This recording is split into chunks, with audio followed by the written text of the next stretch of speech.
Welcome, my fellow Kiss fans. This is my basement. This is where I play my records. These are my sunglasses from high school. These are my friends from high school. And this is It's All For You Demon, celebrating the fun of being a Kiss fan.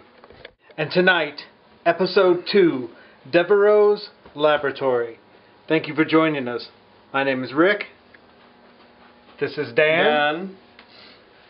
This is Todd. Hiya. This is Large Marge. And this is Michael James Jackson. Not to be confused with the producer from Creatures of the Night and Lick It Up. And tonight, we focus on Classic Kiss, the debut record, released February 18th, 1974, produced by Kenny Kerner and Richie Wise. Hotter Than Hell, released October 22nd, 1974, also produced by Kenny Kerner and Richie Wise. And lastly, Dress to Kill, released March 19th, 1975, produced by Neil Bogart, president of Casablanca Records, who was also smoking a lot of marijuana during the making of this record. Tonight, we wax Classic Kiss. This is Devereaux' Laboratory. Yes, tonight. He sucks. Check out those sucks. Alright, so from the last time we met, I wanted to get together and kind of take it back to the origin of what this whole thing was about. Our first episode, we discussed the vault and anything new going on with the band. I thought this episode would be a good episode to bring it back to the origin of the band and really talk classic Kiss. And of course, like most bands, what makes a band classic, or what defines their classic songs, usually comes in those first 3 records. You look at any band from Metallica, Motley Crue, Van Halen, it's those first, Van Halen maybe not so much, but it's their first 3 records that really define that classic mold. So, I really wanted to get your guys' take on what you consider to be classic Kiss. Alright, so what song do you consider to be a classic Kiss song? Dan. But as soon as you said that, Deuce came immediately to my mind, with Strutter being a close second. Deuce is boring, though. Oh, not to me. That's one of the live songs that still gets me going. I think I've heard it so many times, it's kind of like... Well, one of my all-time favorites is Hotter Than Hell. Me too. That's one I waited many years and many Kiss shows to see. And you don't have to negate yourself to the first 3 records. We're just making a list of what songs you consider to be classic Kiss songs. Detroit Rock City. I know people heard it to death, and it's what they open with a lot, but something still does it. That I would agree with, although I'm tired of it. I would say Black Diamond. Yeah, I still love Black Diamond. What about The Street Giveth and The Street Taketh Away? Yes. Or Little Caesar. The whole entire first album is... Yeah, I mean, for me, the first 2 records in their entirety, I know everybody loves Dress to Kill, but I've always enjoyed the first 2. Got to Choose is a good one. Room Surface. They still play almost all the songs live. I've always loved Going Blind, although, I mean, are you talking like what lots of people think are classic, or what I think is classic? Just whatever we think is classic. But before I wrote Going Blind, I would have to write this one. But from these first 3 albums, my 2 favorite songs. That wasn't a question. If we're not limited to the first 3 albums. But She and Watching You. Yeah. See, and I would think She is a great classic Kiss song. And that's one She's that a any big band moment can on the do live. and make it heavy. If it had better production, I think it could be considered one of the first heavy metal songs. Just that riff. Seeing She live for the first time at Dodger Stadium was pretty magical. Yeah, that's pretty cool. Ace jumping forward. Man, there's just so many. You getting this, Clark? I would have to. Well, my all-time favorite classic era Kiss song, which I believe some folks in this room agree with, is right there, Mr. Speed. Yes. I've got a big fondness for Mr. Speed. Rock Bottom is one of Rock my Bottom. favorite. Rock Bottom is a huge high point of Alive. Yeah, the intro. Then Oh, man. It was balls out. But, fellas, do you prefer listening to the songs from these first 3 albums as is, or from Alive, the Alive version of The live the songs? version. The live Which is versions are probably great. actually studio. I would. It's bigger Well, than the yeah. sound is. But if we're talking about the Alive album, not the debate on whether it's live or not, for me, anything that's on Dress to Kill, I prefer it on Alive. I would agree with you. The Hotter Than Hell album, I've listened to way more in my life, so I would prefer the studio versions of those just out of, that's what I'm the most familiar, well, I can't say the most familiar because I've worn out Alive too. I only really love the Dress to Kill songs on Alive. The other ones I can listen to any of it and be totally satisfied. Sans your nostalgia and you growing up on it, are you ever troubled with it sounds like it was recorded in a basement production of these songs? Pretty thin, and I don't know, like because I'm so used to it now, I don't know if it's just if I would prefer it to be a different way, or if I'm so used to it that a different way would be distracting. So based on our list that we just gathered, short list of classic Kiss songs, we wrote down 11 songs. 7 of them are from the first 3 records. Been big on Destroyer for me. I can say that too. From everything from the first Kiss record up until Creatures, maybe with the exception of a couple of the solo records, Destroyer is the full record that I go to the least. Me too. And I think a lot of people want to nail you to a cross when you say that. Yeah. I don't get Destroyer. To me, the songs are great. Bob Ezrin works with Alice. He doesn't work with Kiss. I agree with that. And when I say works with, I mean like it works. Yeah. Well, I mean, Destroyer's this huge iconic thing. It's got the coolest cover to me too. I mean, Well, yeah. I mean, I would choose Love probably Gun the over iconic cover. Destroyer. Yeah, okay, yeah. I mean, still though, the level of being iconic. But I'm just talking at the music. I judge music, not judge, but I base, like when you're asking me, what do you like, or your top 5, or whatever, things that become your favorites. To me, I completely go by how much I crave to hear it again. And just on that scale, on how much Where you have to I have it in your vehicle on your way to work. I would, if Sans or Plus. and people are gonna, anyone would probably, like you said, crucify for this. I don't care. I listen to Dynasty or Unmasked more than I do Destroyer. Me too. Totally. If Eddie Kramer would have just produced Destroyer, we might be having a different conversation. Exactly. Rock and Roll Over is a rock album. Destroyer is like this weird project. I just don't. Bob Ezrin tried to beef everything up, but instead I think he took the balls off them songs. have you heard the story? Didn't he have like a mountain, like a little pile of cocaine on the soundboard Well, who does? when he was working? I think so, because Gene put it in his coffee because he thought it was sweet and low. My first question of the night would be, what is the one song that you would consider to be a classic Kiss song? So if an alien came down and said, tell me about this Kiss band, you play them what? Making Love. Good call. Yep. Live version. I would say I Stole Your Love. When I think about, like when you say classic Kiss, I think about opening Alive 2. To me, that is classic, iconic Kiss. And to me, the song I Stole Your Love is almost what opening that sounds like. Oh, wow. Good. I'm gonna have to.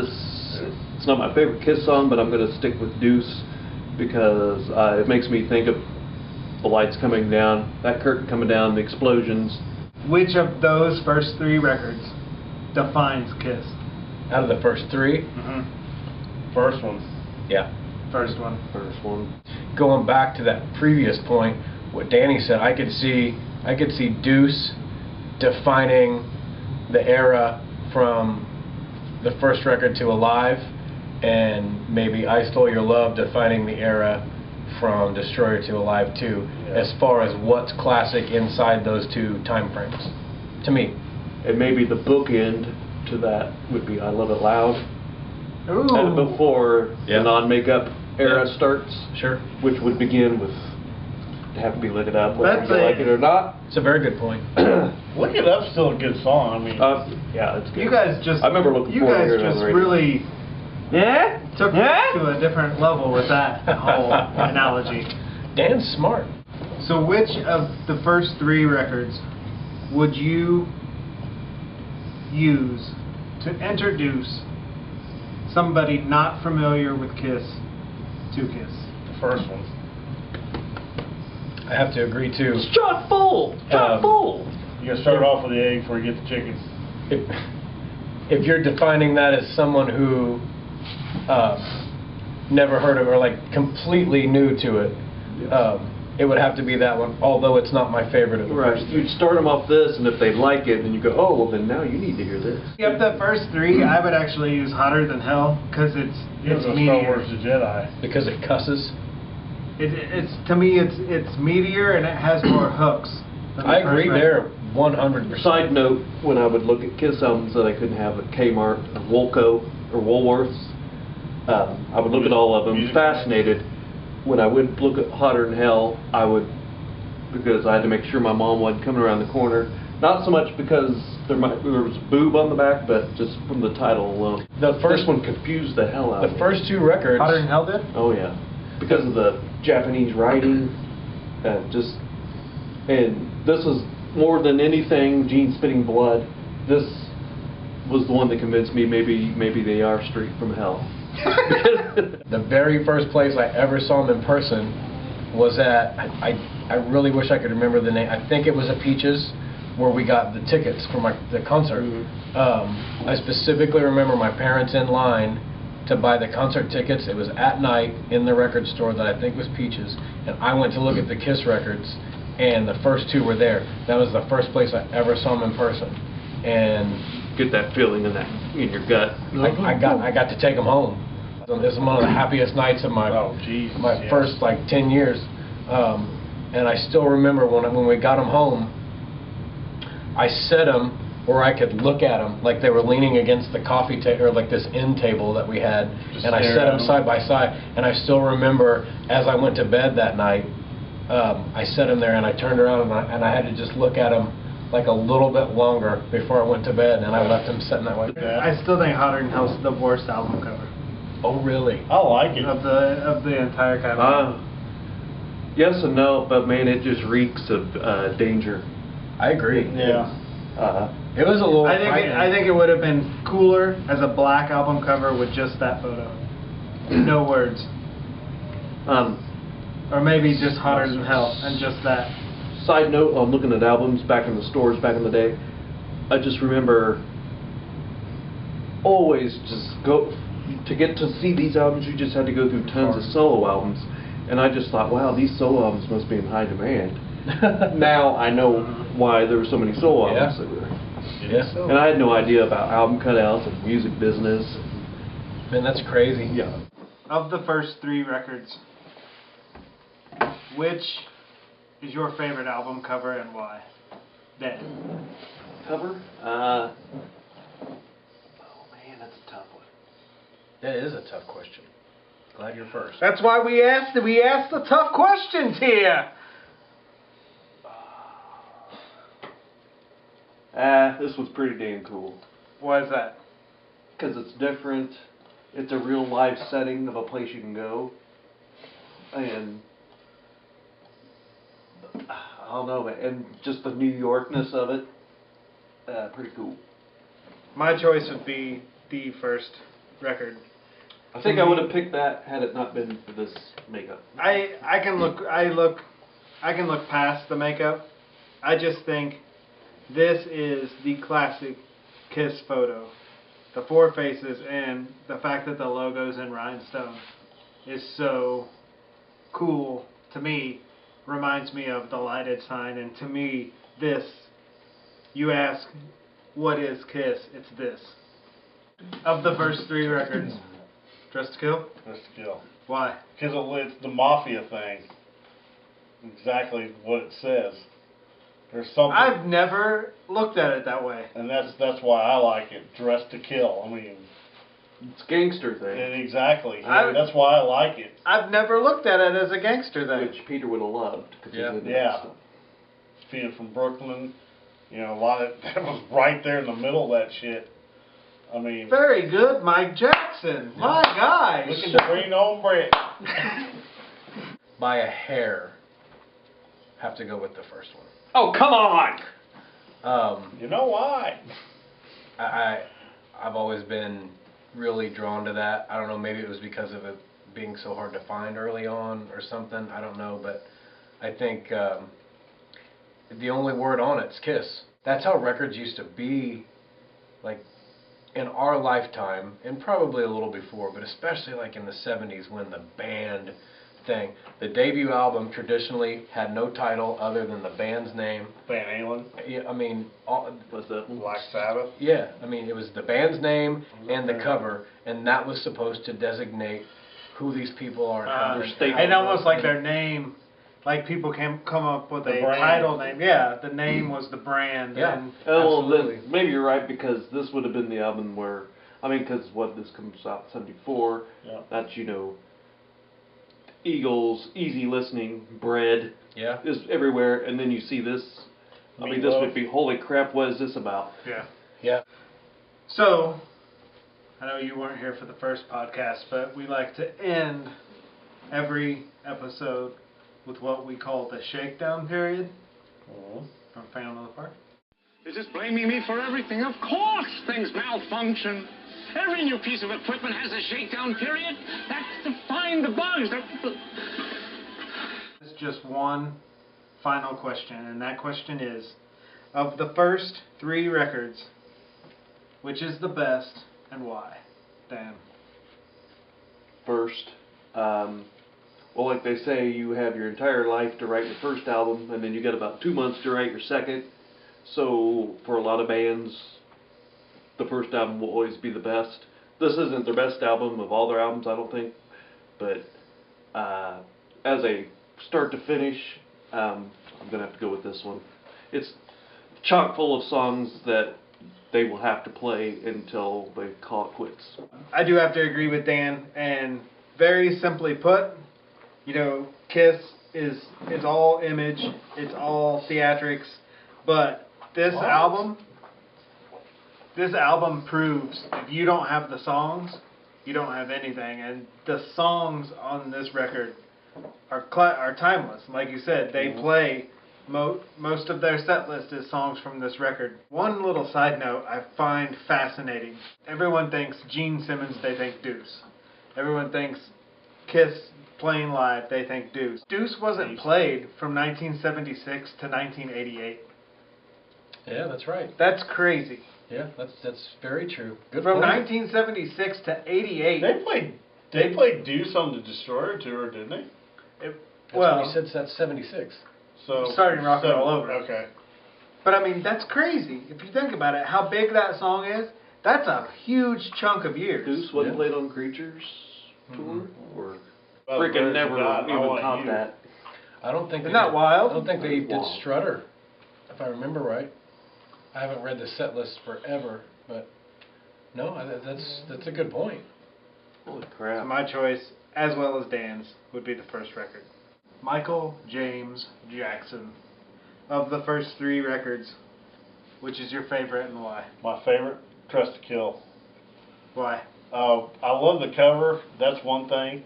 But Rock Bottom, my second favorite Kiss song, the intro, I love everything about Rock Bottom. She's on it, it's just timing. everything sucked me in off that. Favorite album? Mine would be Hotter Than Hell. Why? I have grown over the years. I mean, I always liked it. I used to be first. I was scared of it because of the cover. Then I liked the song. The song Hotter Than Hell it was my favorite song on Alive. Always been a very early favorite song of mine. It took me a long time to find the record in the first place, so I've got a lot of sentimentality attached to that. But over the years, even like when they did Unplugged and did Coming Home and stuff like that, the songs up there over the years have grown on me. I think the songwriting on it is way and more advanced than the first record, and I think Dressed to Kill, the songwriting took a step back. And I think they hold up better to me to this day. I can listen to it beginning to end, and I don't think there's any filler on it. It's just my the song Hotter Than Hell, it's got one of the greatest outro riff jams. Yeah. Anyone you ask, like, oh, classic Kiss, Destroyer. 77. They're gonna say that. Alive too. Detroit Rock City! I think we have proved here tonight, just from the songs we've mentioned and just from the stories, that the originals, these 3 records leading to Alive, are pretty much classic Kiss. Thank you for hanging with us. Take care. Be safe. We'll talk to you soon.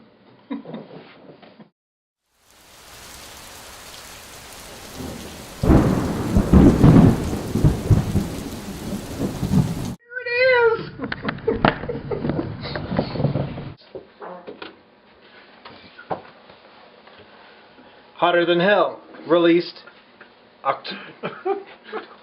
Nasty Gas released 2 seconds ago. Big puppy.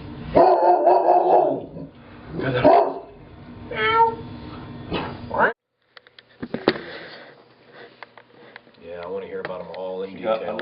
big titties. So, alright. It ain't no robbery if the gun ain't loaded. It's just the way you said it. In the family Jews. Man battle station torpedo. Hello? Like Oh my God! Juicy juice. Like baby shit. Mom, we're out of mayonnaise. Oh, I gotta go to the bathroom. I think you just did.